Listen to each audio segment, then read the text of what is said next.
J'invite tout de suite à rejoindre la tribune et à s'installer sur les fauteuils en rentrant par cet escalier là-bas. Dominique Bousquet, donc agriculteur en Lot-et-Garonne. Dominique, si vous voulez bien vous installer. Stéphane Gatti, donc initiateur de l'association Cultivons une terre vivante, également agriculteur en Lot-et-Garonne. Et Michael Roès, donc le créateur de la société Tupi Organics. Michael, il est là, pardon. Il était plus prompt que... Merci à tous les trois. Donc, installez-vous. Alors, il y a des micros sur chaque table. Hein, de toute manière, vous allez pouvoir vous les partager. Dominique Bousquet, donc je me tourne d'abord vers vous. Ouais, je me tourne vers vous. Je rappelle que vous êtes à la tête d'une exploitation de polyculture élevage en GAEC avec votre frère Sylvain, et que vous avez bâti, vous allez nous en parler, hein, tout un écosystème à l'échelle de votre territoire. Hein. On voit bien quand même que la question territoriale est bien présente pour essayer d'optimiser cette idée de base qu'Éric Buffo évoquait tout à l'heure, comme quoi rien ne doit se perdre. Hein. Et je rappelle au passage, et cela ne doit rien au hasard, j'imagine que vous étiez parmi les candidats de la toute première édition du concours Agrinov en 2014, si je ne m'abuse. Alors, Dominique, première question, donc l'utilisation de coproduits, c'est peut-être, est-ce que c'est pas d'abord une affaire de posture sur les conditions d'exercice hein, du métier d'agriculteur, avec l'idée de toujours devoir s'adapter, être curieux, agile, accepter de tâtonner, parfois d'échouer. Est-ce que c'est pas ça d'abord l'utilisation des coproduits? Et oui, je pense qu'il y a une posture aussi, ça c'est clair, mais le premier intervenant a dit deux choses. Peut-être qu'on est trop riche. Et moi, quand je suis arrivé sur la ferme, parce que je voulais reprendre la ferme avec mon frère de mes parents, on n'était pas riche. Ça déjà, c'est le premier point. Quand on n'est pas riche, automatiquement, on est dans une position, entre guillemets, de résistant. Donc l'enjeu pour nous, c'était de résister sur cette petite ferme. On avait 36 hectares, donc il fallait s'adapter. Chose qu'un de mes profs m'agaçait quand il me disait ça, mon prof de zoo, il faudra vous adapter, et tout. Alors, futurs élèves, là où les élèves, vous êtes actuellement en cours, des fois, il y a des choses qui nous agacent. Et puis après, avec 10 ans de recul, on se dit « Ah, ben oui, il avait raison ». Et donc, pour s'adapter, on était au pied d'un village, donc on ne pouvait pas faire de l'élevage n'importe comment. On ne pouvait pas faire du lisier partout, donc il fallait faire attention à nos voisins, chose qui a été un petit peu délicate et compliquée. Et puis on a eu coup de chance, c'est comme ça, une industrie agroalimentaire qui est venue s'installer à côté. Donc on pouvait réutiliser certains sous-produits. Et du coup, on a commencé, je pense, une démarche à la fois. Donc on n'était pas riche, donc il fallait s'adapter, il fallait trouver des solutions autres. Et du coup, on enclenche et chaque fois, on ne regarde pas les choses tout à fait du même œil, quoi. Soit on est dans une vision d'optimisation, de technique, toujours faire plus et mieux, etc. Soit on se dit, peut-être qu'on va faire différemment. Peut-être pas faire plus, mais faire moins cher, et transformer quelque chose qui au bout d'un moment, fonctionne, puisque ça nous a permis avec mon frère de développer la ferme, de petit à petit développer plein de choses tout autour, notamment de tout ce qui est recyclage. Oui, donc saisir les opportunités quand elles sont là, et pour autant, utiliser des coproduits, c'est parfois aussi innover. Comment est-ce que vous avez géré le repérage des sources d'innovation finalement? C'était que des opportunités locales que vous avez saisies, ou ça relevait aussi d'un raisonnement pour aller chercher les coproduits là où ils étaient au regard de vos besoins? Je crois qu'il faut être un petit peu chasseur, quoi. Un chasseur voit toujours du gibier, celui qui n'est pas chasseur ne le voit pas. Et donc là, à un moment ou à un autre, c'est pareil, il faut repérer un petit peu ce qui peut nous servir. Alors des fois, on a des produits, on ne sait pas du tout ce qu'on va pouvoir faire avec. Donc à un moment ou à un autre, il faut aller chercher les personnes qui peuvent nous conseiller. Comment il faut transformer ceci, cela, pour voir ce qui est bon ou moins bon, quels sont les avantages et les inconvénients de ces produits-là, et pour arriver à les mettre en place et faire qu'après ce soit fiable. Donc automatiquement, c'est un investissement pour faire que ça marche. Donc nous, la chance qu'on avait, on avait un père qui était très très bricoleur, et du coup on avait un atelier qui nous permettait de créer certaines machines, parce que dès qu'on doit aller chercher du matériel spécifique, soit c'est très cher, donc on est arrivé à trouver des solutions en interne pour se créer certains matériels, etc., pour broyer, pour presser, pour transformer. Et du coup, je pense que c'est une somme d'idées, une somme de questionnements, de curiosité, qui font que ça nous a permis à développer notre activité. Oui, avant qu'on aborde les exemples qui sont les vôtres, j'imagine que ça ne doit pas être forcément simple d'appréhender la rentabilité aussi de ces démarches-là. Parce qu'au départ, il y a une opportunité, on se dit pourquoi pas, ça peut peut-être marcher, mais au bout du compte, pour appréhender la vraie rentabilité... C'est souvent ça. Le problème des sous-produits, c'est que déjà, souvent, il y a un transport. Soit on est à côté, soit on n'est pas à côté. Donc déjà, il y a des coûts d'acheminement. Après, il peut y avoir des variantes de quantité. Donc si on commence à s'équiper pour une certaine quantité, si cette quantité, elle double ou se divise par deux, eh bien, ça ne va pas. Donc l'économie est compliquée aussi. Donc il faut être prudent aussi sur les investissements que l'on fait là-dessus. Après, de temps en temps, je pense qu'il faut être un petit peu osé. Et nous, l'avantage qu'on avait, on a une ferme polyculture élevage. Du coup, on a plusieurs activités. Donc, s'il y en a une qui marche moins bien, en général, les autres la compensent. C'est l'avantage de la polyculture. Ouais. C'est un peu l'avantage, bien qu'on apprenait un petit peu, moi, à mon époque, quand j'étais au lycée agricole, eh bien, on nous apprenait d'abord à faire plus, à produire plus et à se spécialiser. Aujourd'hui, tout ça, c'est bien remis en cause. Bien qu'il y a des choses spécialisées qui marchent, je veux pas. Mais enfin, je crois que moi, c'est ce qui nous a permis à résister au milieu de tout ça. Et voilà. Alors sur les exemples, parce que je parlais d'écosystème à l'échelle de votre territoire, vous citiez en tout premier lieu donc l'utilisation de produits issus de l'industrie légumière pour baisser le coût de l'alimentation animale, hein, si j'ai bien compris. Oui, en fait, on avait une petite ferme. Et donc, soit on achetait des hectares, donc on investissait sur de la terre pour produire. Et la chance qu'on a eue quand même, c'est qu'au moment où je m'installais, mon frère aussi, cette industrie est arrivée là. Donc plutôt que d'investir sur des hectares, on a investi sur de la technologie ou sur du matériel pour transformer ces sous-produits-là. Du coup, ça nous a permis à agrandir un petit peu le troupeau et à faire d'autres choses et à revendre certains sous-produits. Et du coup, l'investissement n'était pas sur de la terre, comme un agriculteur fait normalement, mais du matériel et que l'on a créé nous. Du coup, nous, on avait aussi une curiosité sur créer certains matériels. Et ça, c'était... quelque chose qui nous excitait, quoi. Il y en a d'autres qui c'est pas du tout leur truc. C'est le hobby. Donc c'est quelque chose qui nous faisait vivre, quoi, qui nous faisait avancer. C'est une curiosité qui était toujours intéressante à remplir. Création d'une plateforme de compostage également. Ah oui, avec la problématique de la matière, du taux de matière organique des sols. Alors ça c'est très drôle parce que c'était suite à un stagiaire qu'on avait eu de l'ENITA, à l'époque ça s'appelait, de Bordeaux. Chaque fois ils font des beaux rapports, etc. Et dans ce rapport-là, puisqu'on utilise pas mal de maïs doux, il nous mettait en conclusion qu'on aurait pu utiliser la pomme de terre pour alimenter les vaches. Donc des pommes de terre. Quand je lis mon rapport, je dis mais qu'est-ce que tu me dis là? Ben si, la pomme de terre. Ah bon, pourquoi pas. Et là, un an après, je crois, quelqu'un vient chez nous, un producteur de pommes de terre, il me dit voilà, j'ai des déchets de pommes de terre, et je cherche du fumier, on ne pourrait pas trouver une solution et tout. Ah, je me suis dit oui, pourquoi pas. Je suis allé voir les déchets de patates. C'était vraiment des déchets. Des tessons de bouteilles, des morceaux de terre, etc., etc. Donc je lui ai dit, première phase, d'abord, il faut peut-être aller trier. Oh, mais c'est compliqué et tout, etc. Vous voyez, de suite, les déchets ou les sous-produits ou les coproduits, il faut arriver à les faire évoluer jusqu'à ce que ce soit utilisable. Ce que nous disait Éric Buffo tout à l'heure. Hein. Exactement. Tout ça, ça fait partie du b.a.-ba. Et une fois qu'il a pu faire ça, lui nous a dit, mais moi, je voudrais un compost, un fumier composté. Du coup, nous, on a créé une plateforme de compostage, on a composté, etc. Et du coup, on avait des camions qui partaient avec du compost et qui revenaient avec des pommes de terre. Mais tout ça, ça s'est mis, il a fallu 3 ans, grosso modo, pour le mettre en place. Une fois que vous le mettez en place, pour que ça devienne rentable, il faut 5 ou 6 ans de plus. Et après, ces marchés-là sont très volatiles. D'un côté, les producteurs de pommes de terre, il y en a 2 fois moins. Et à côté de ça, tous les sous-produits de patates ont été convoités par d'autres industriels, etc., beaucoup plus avenants que nous. Et du coup, aujourd'hui, c'est un marché qui est moindre. Donc tout ça aussi, ça fait partie du recyclage et du travail des coproduits. On n'est pas les producteurs du coproduit, donc on subit, si vous voulez, on est obligé de s'adapter aux productions qu'il y a localement. Et ça veut dire qu'il faut aussi être prudent. Tout n'est pas forcément en rose. C'est super intéressant pour nous parce que c'est curieux et je trouve que c'est malin.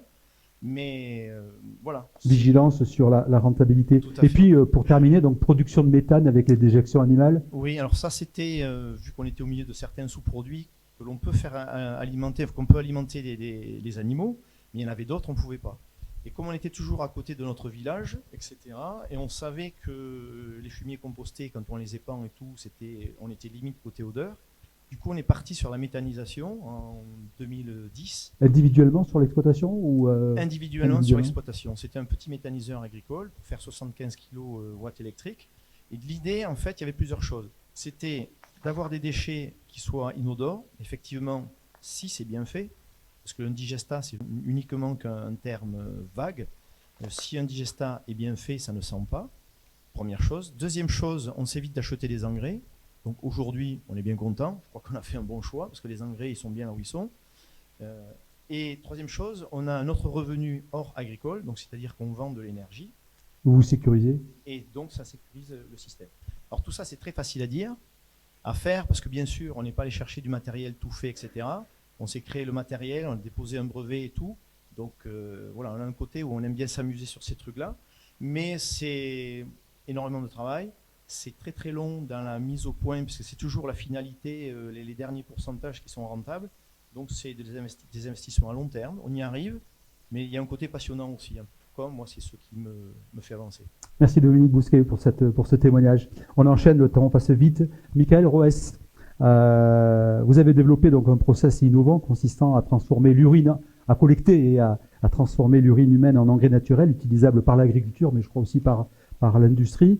Je rappelle que vous avez été cité lors du concours Agrinov 2020 et que depuis, votre innovation a été largement récompensée par de multiples concours. Est-ce que vous pouvez nous dire donc un mot d'abord de ce qu'est aujourd'hui Toupy Organics, qui est la société que vous avez créée avant qu'on ne parle du process lui-même? Oui, bonjour à tout le monde. Donc, qu'est-ce que c'est Toupy? Enfin, je vais repartir de ce que c'était il y a 3 ans. Il y a 3 ans, Toupy, c'était rien. Ça n'existait pas. C'est une idée que j'ai eue, alors que je suis ni agriculteur, ni agronome, ni microbiologiste, ni biologiste. J'ai un baccalauréat, donc voilà, technologique, pardon. En fait, je me suis rendu compte à ce moment-là, quand je m'intéressais au sujet de l'agriculture, que en fait, l'urine avait une position centrale et on s'en rendait pas assez compte. En fait, juste pour expliquer le schéma, on vit sur la planète Terre, donc c'est un système. Il y a des flux de nutriments. Donc, on a besoin de nutriments en agriculture, c'est évident. Je pense que tout le monde ici le sait. Azote, phosphore, potassium, oligo. Et en fait, quand on regarde le grand flux biogéochimique à l'échelle de la planète Terre, sur tout ce qu'on met dans les champs, on a 70% qui va se retrouver au final dans les urines humaines. Donc 70%, c'est juste colossal. Le reste, 30%, les 30% restants, c'est les biodéchets, le corps humain, le gaspillage alimentaire, les lisiers animaux, tout le reste. Mais en fait, l'immense majorité du flux, c'est l'urine. Donc, quand j'ai constaté ça, je me suis dit, mais il est évident que si on veut arrêter de taper dans des énergies fossiles pour produire des engrais ou dans de l'industrie minière, il va falloir recycler les urines. En fait, on consomme autant d'énergie fossile pour fabriquer des engrais que pour détruire ces engrais en station d'épuration. C'est comme ça qu'il faut le voir. C'est un système linéaire, pour reprendre les mots d'Éric Buffo. Donc en fait, il y a 3 ans, il n'y avait rien. J'avais exactement 1000 balles en poche. Tout le monde me disait que c'était absolument impossible. Non mais où tu vas collecter de la pisse? Comment tu vas transformer ça? Faut des autorisations de mise sur le marché, faut des brevets, faut des trucs. Enfin, tu n'y arriveras jamais. Puis l'urine, c'est d'abord de l'eau. C'est 95% d'eau. Et c'est justement pour ça qu'on le recycle pas aujourd'hui. Mais je vais y venir, en fait, sur comment on fait. Mais en gros, juste, là, je parle plutôt aux jeunes, désolé pour les moins jeunes. Mais en fait, ne croyez pas que vous êtes justement le petit colibri, vous pouvez absolument tout faire. La preuve en est, c'est que 3 ans après, là, on va arriver à 60 personnes. La boîte vaut à peu près 25 millions d'euros. On a 20 brevets. On a dans le comité scientifique de Toupy, on a un prix Nobel de l'INRA, on a le meilleur professeur en microbiologie des États-Unis, on a des gens d'Harvard, on a des gens de partout, des gens que j'aurais jamais pu espérer croiser un jour dans ma vie. Donc c'est tout à fait possible, même quand on n'a pas de thunes, quand on n'a pas de formation, ne croyez pas que c'est impossible. Vraiment, c'est totalement faux. Et donc j'ai envie de dire, n'écoutez pas trop les adultes, les plus vieux en fait, parce que ils sont déjà dans un truc où tout a l'air compliqué, ils ont beaucoup de choses à perdre. Ça ne veut pas dire qu'il ne faut pas de compétences. Même pas. Il faut savoir reconnaître qu'on n'en a pas et trouver les bonnes compétences. Ah voilà, oui, merci de la précision. Moi, je suis le plus nul de ma boîte, et de loin. Oui, mais vous devez avoir certaines qualités quand même. Oui, mais pas des compétences extraordinaires. Et justement, je pense que ce qui a été dit est absolument fondamental, c'est d'être pauvre qui fait qu'on peut changer des choses efficacement, parce qu'on réfléchit différemment et on fait avec ce qu'on a. Quand on est dans une famille extrêmement riche, etc., on croit que c'est un avantage, mais en vrai, je suis pas si sûr. Et donc, en fait, qu'est-ce qu'on fait avec Toupy, du coup? En fait, on a abandonné le recyclage des excréta humains, et notamment des urines, à l'avènement du procédé Haber-Bosch, donc le procédé qui permet de fabriquer des engrais à partir de gaz naturel. Tout simplement parce que c'est 95% d'eau, l'urine. Et donc, si on prend l'exemple d'un hectare de blé, aujourd'hui, on met en moyenne en Europe 300 kg d'ammonitrate par an. ça coûte pas cher, c'est efficace. Bon, il y a des enjeux écologiques, mais c'est efficace, ça pue pas, on a l'infrastructure pour l'acheter, on a le matériel pour l'utiliser, tout va bien. Si on veut remplacer ça par de l'urine humaine pure, c'est tout à fait possible, ça a été démontré par l'INRA, mais il faut 30 000 litres par hectare. Donc 30 000 litres par hectare en termes de transport jusqu'au champ, en termes de mécanisation agricole, de temps de travail, ça revient à peu près à 3 000 € l'hectare pour la même fertilisation qui aujourd'hui coûte 300 balles. Donc évidemment, ça tient pas. Et en fait, nous, ce qu'on a montré, c'est que l'urine, effectivement, c'est pas du tout un bon fertilisant parce que c'est pas assez concentré, mais en l'état, avec très peu de transformation, c'est un excellent milieu de culture pour faire pousser toutes les bactéries qu'on utilise en agronomie et dans plein d'industries. Donc, les produits de biostimulation, de biocontrôle, donc tout ce qui est biocontrôle microbien, tout ce qui est bactéries qui vont être utilisées pour améliorer le traitement justement en compostage, pour l'hygiène dans les bâtiments, pour fabriquer des acides, de l'acide lactique. Enfin, en gros, on produit pour plusieurs centaines de milliards d'euros de produits microbiens par an dans le monde, et tout ça, on peut le faire sur de la pisse. Voilà, c'est ça qu'on a montré chez Topi, et c'est ça qui fait que la société est en pleine croissance et marche bien. Voilà en gros pour l'histoire de Topi. Et donc des solutions techniques qui sont déjà opérationnelles, vous commercialisez vos produits, vous êtes heurté, j'ai envie de dire, je ne sais pas si c'est une question en tout cas, à des problématiques d'agrément en fait, parce qu'en France en général ça prend du temps, c'est complexe. Ça a été un frein pour vous, cette question réglementaire ou pas? Oui, on a eu des freins de partout. Hein. Est-ce qu'on a le droit de collecter parce que c'est l'urine qui appartient à des gens ou pas? C'est un déchet du corps humain, donc au niveau réglementaire, est-ce qu'on a le droit? Après, il faut des autorisations de mise sur le marché. Ça vaut souvent plusieurs millions d'euros à mettre en place pour pouvoir amener un engrais ou un produit de biocontrôle sur le marché agricole. Donc, on s'est tapé tous les problèmes du monde. Enfin, ça a été un combat de chaque jour. Mais en fait, on a réussi. Là, oui, ce que j'ai pas dit dans le Topi, donc on a 3 ans, mais on a aussi 16 autorisations de mise sur le marché sur 4 produits différents partout en Europe. On a tout ce qu'on peut produire aujourd'hui est déjà vendu sur les 3 prochaines années, avec justement des gens qui aujourd'hui achètent des bateaux d'engrais à l'étranger, typiquement les phosphates marocains. Nous on a dealé directement avec ceux qui ramènent les bateaux du Maroc. On leur dit vous en achetez moins et maintenant vous utilisez notre produit. Et c'est ce qu'ils font. Donc ils vont vendre directement aux coopératives nos engrais, qui sont nos biostimulants microbiens, c'est-à-dire des bactéries qui ont un effet X ou Y dans le champ. Voilà. Et en l'occurrence, ce premier produit-là, c'est un produit qui permet de rendre disponible le phosphore qui est stocké dans le sol par les végétaux, donc de le rendre soluble, ou alors d'améliorer l'efficacité des phosphates qu'on apporte, notamment sur le maïs en engrais starter. Enfin, juste un dernier point, c'est quand même un truc de fou quand on parlait d'être trop riche. Je sais pas si vous avez déjà entendu parler, j'ai pas fait d'études agricoles, donc je sais pas ce qu'on apprend dans un lycée agricole, mais en gros, sur le sujet phosphore, en Europe, le taux d'efficience moyen des phosphates, c'est-à-dire quand on apporte 100 kg de phosphore dans un sol, en fait, il y a que 15 kg qui passent dans la plante. Le reste, ça part dans l'environnement. Sur l'azote, c'est 30%. Enfin, c'est des trucs de fou, c'est inimaginable. En fait, on perd l'essentiel de tout ce qu'on apporte dans l'environnement, alors qu'on on sait faire, notamment avec du microbiome, avec plein d'autres choses, il y a des modes d'apport, etc., qui permettent d'avoir une efficacité qui va bien au-delà de ce qu'on fait aujourd'hui. Et c'est sur ça qu'on travaille. Peut-être un dernier mot, donc carnet de commandes plein pour 3 ans, je crois que vous avez dit. Je suis pas sûr qu'on ait parlé de la collecte, elle s'opère comment, la collecte, et où? Alors, comment on a fait sur la collecte? Au tout début, pour des raisons évidentes qu'on n'avait pas de thunes et pas il fallait qu'on fasse nos preuves, on a commencé par travailler avec les festivals. Donc là, aujourd'hui, on a 70% de tous les festivals français. Donc, Garo Rock, le Hellfest, Solidays, tout ce qu'on veut, tout ça en collecte. Ouais, c'est des gros volumes. C'est 2 millions de litres par an. C'est juste les festivals. Et ensuite, oui. J'allais dire, elle est un peu alcoolisée, la collecte, là, mais... Eh bien non, même non, pas. Même pas. Non, c'est bien transformé par le corps humain, l'alcool. La preuve en est, c'est tous les vomis qu'il y a à côté des chiottes. Ah. Mais en gros, donc ça, c'est ce qu'on faisait au début, mais on le fait toujours. Donc ça, c'est 2 millions de litres par an qu'on récupère juste sur la France, sachant qu'on est en train de déployer ça en Europe. Et ensuite, maintenant, on en est arrivé, on a fait les premiers, c'est en train de s'accélérer, c'est transformer directement des bâtiments qui reçoivent du public. Donc, typiquement, là, le plus gros lycée de la région qui va être à Créon, qui est livré fin d'année, c'est que de l'urine séparée à la source et qu'on collecte.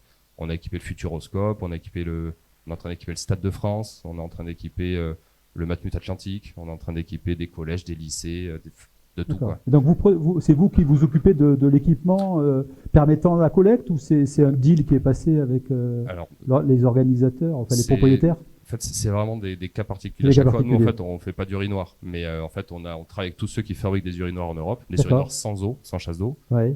pour économiser de l'eau Bien potable, sûr. évidemment. Donc, on installe ça, c'est relié à des cuves de collecte. Donc, nous, on a développé des capteurs pour avoir les volumes en temps réel, pour avoir la qualité de l'urine en temps réel, etc.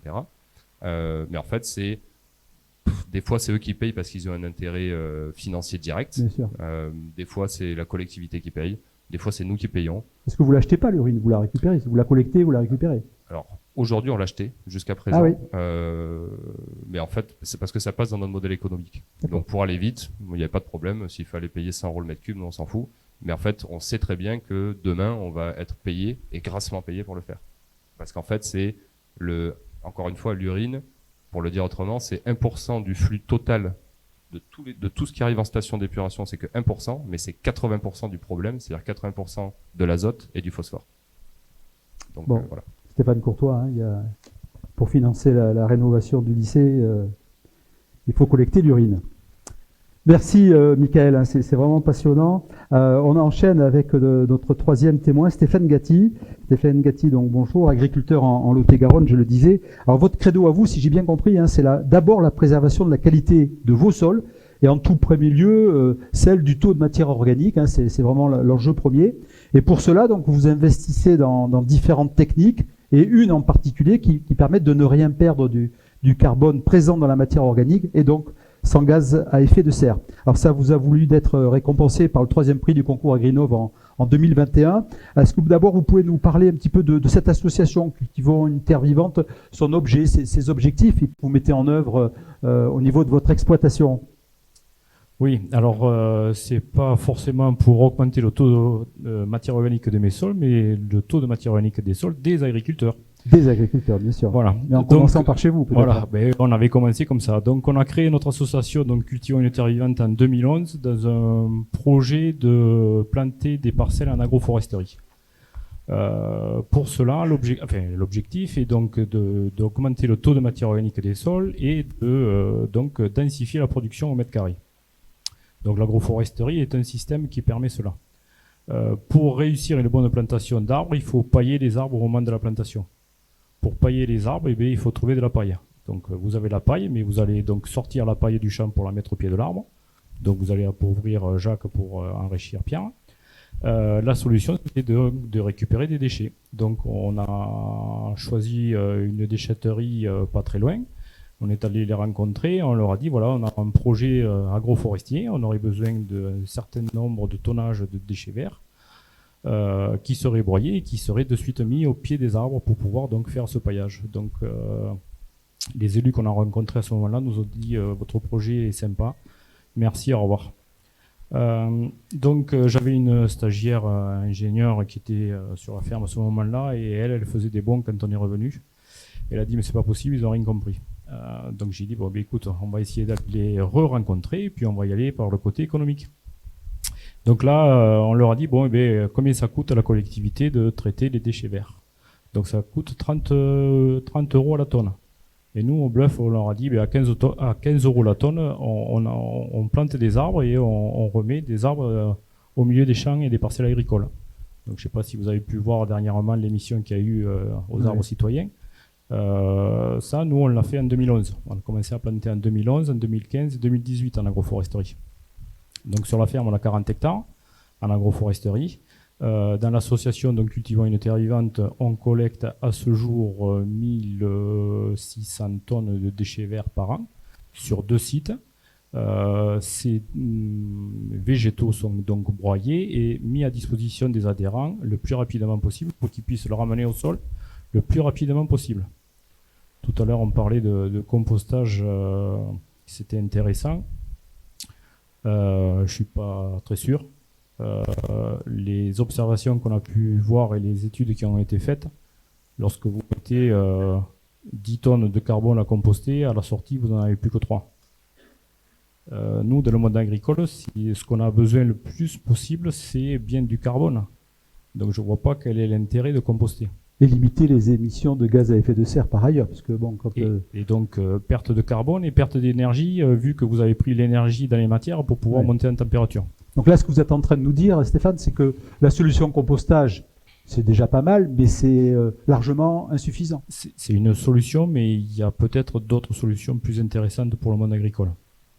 Michael, ouais, Vraiment, je suis entièrement d'accord avec ça. J'hésite à le dire parce que bon, voilà. Mais en vrai, j'ai une anecdote sur ce truc-là. C'est quand on regarde ce bilan matière du compostage, on met plein de végétaux qui, enfin, la fonction d'un sol à la base, quand même, c'est un organe de digestion. Ouais. Ça digère la matière. On dit on remplace ça par des usines. Ok, déjà, fondamentalement, J'avais parlé de ça il y a 2 ans à l'ADEME, qui avait organisé une espèce d'appel à projet. Qu'est-ce qu'on peut faire pour réduire nos émissions de CO2 ? Et nous, on avait montré que, en fait, juste en éliminant le compostage, par le calcul, modèle Excel, on élimine le compostage, on remet directement les matières juste broyées directement sur les sols. paillage. C'était 30% d'émissions de CO2 en moins sur la France. La réponse de l'ADEME, ça a été oui, mais ça, c'est du cycle carbone court, donc on les compte pas dans les émissions. Bon. Voilà, c'est juste... Et pour autant, j'ai envie de dire, Stéphane, la solution existe. Ben, la solution, elle existe, oui, puisque ça s'appelle du bokashi. Alors Donc, c'est quoi ce terme barbare Prenez vos téléphones, cherchez bokashi, et puis vous allez pouvoir trouver tout ça. Alors nous, on a décliné un petit peu une opération, bokashi ne, vous rajoutez NE à la fin. Et donc vous allez tomber sur un site, donc Cultivons les terres vivantes, et vous allez pouvoir voir qu'il y a la possibilité de récupérer les déchets de cuisine et de table, les transformer sous forme de bokashi. Peut-être expliquer ce qu'est le bokashi. Hein. C'est ni plus ni moins qu'une fermentation en anaérobie par rajout de certaines bactéries et champignons qui permettent donc de se développer sur les matières qui sont à l'intérieur. Donc on fait une prédigestion en anaérobie. C'est une grosse choucroute, on va dire.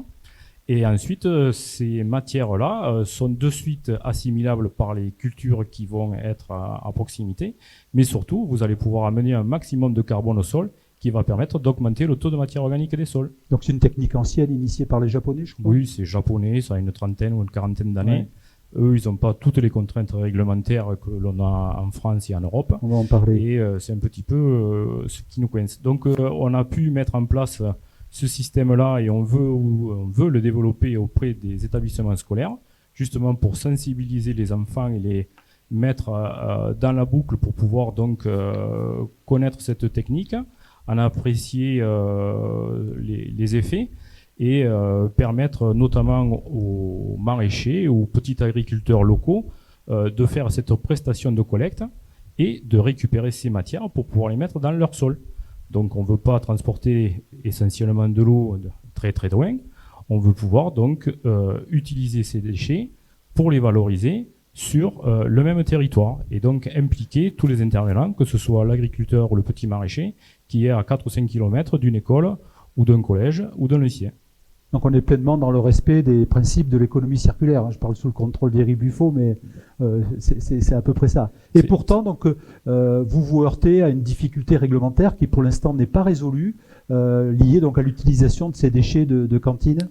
Oui, tout à fait. Et donc je suis très heureux d'être ici aujourd'hui puisque j'ai pu, par l'occasion, rencontrer des personnes qui ont su se dépatouiller de ces problèmes-là. Et donc j'espère bien pouvoir échanger avec eux pour savoir comment mieux faire les choses pour pouvoir arriver à changer un petit peu le cadre réglementaire ou alors savoir comment passer d'un côté ou de l'autre.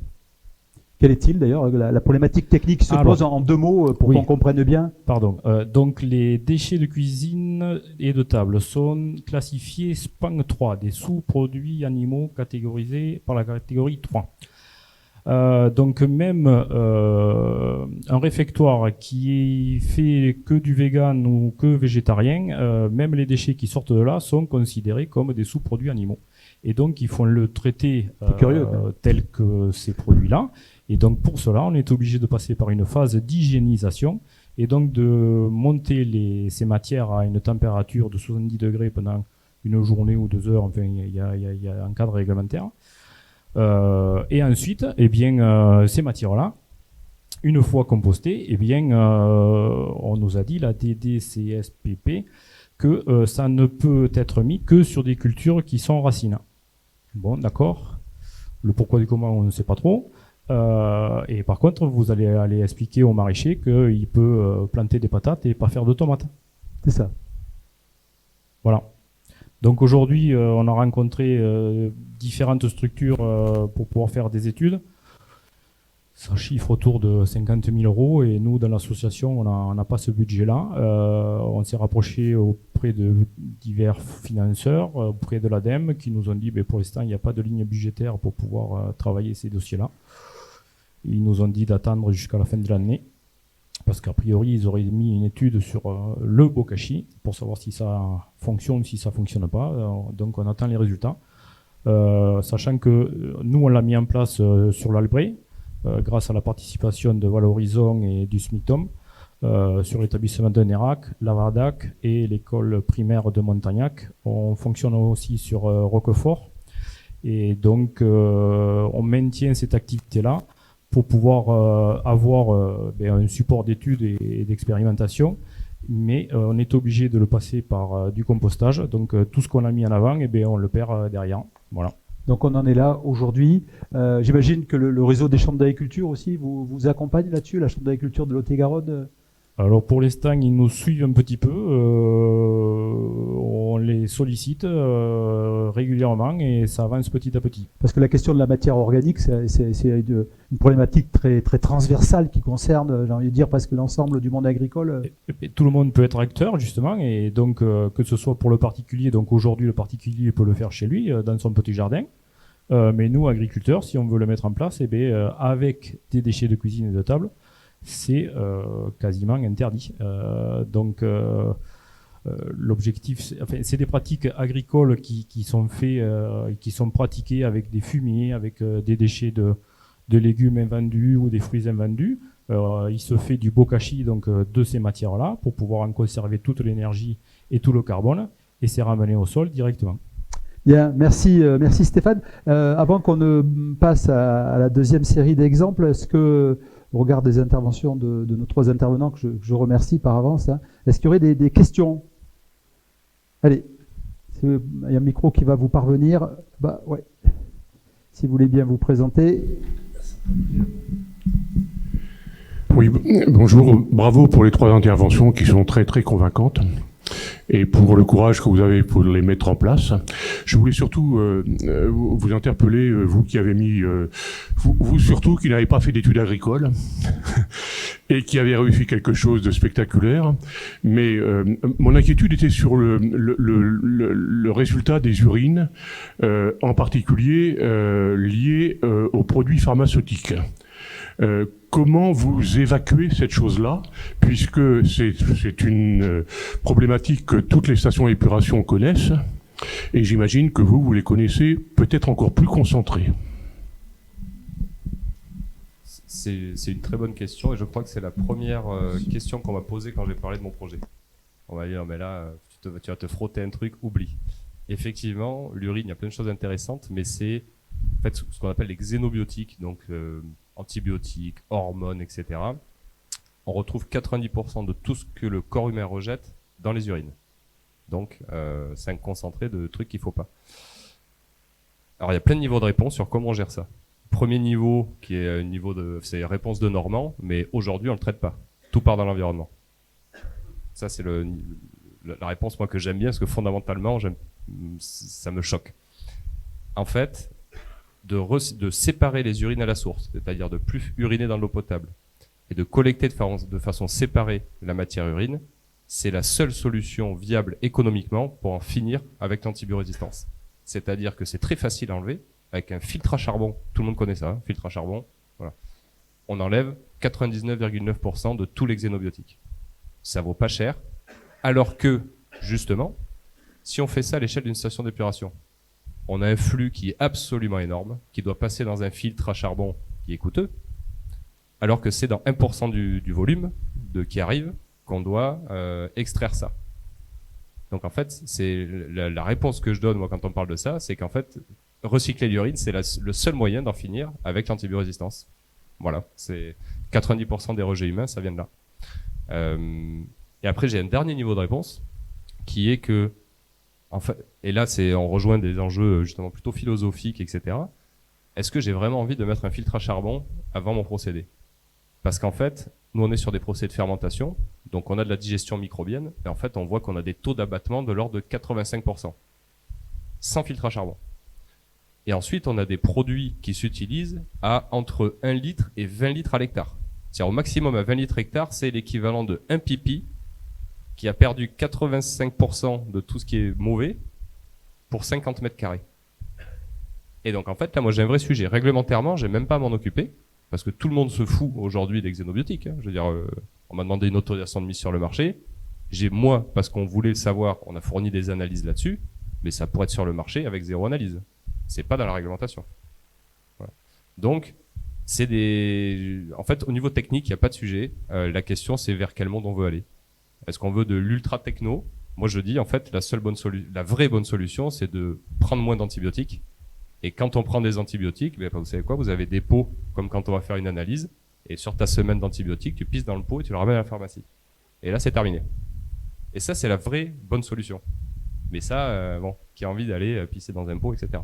Mais voilà, voilà ma réponse. Ça peut s'avérer contraignant. Merci, Michael. Autre question? Sinon, on enchaîne. Oui, je ne vois pas.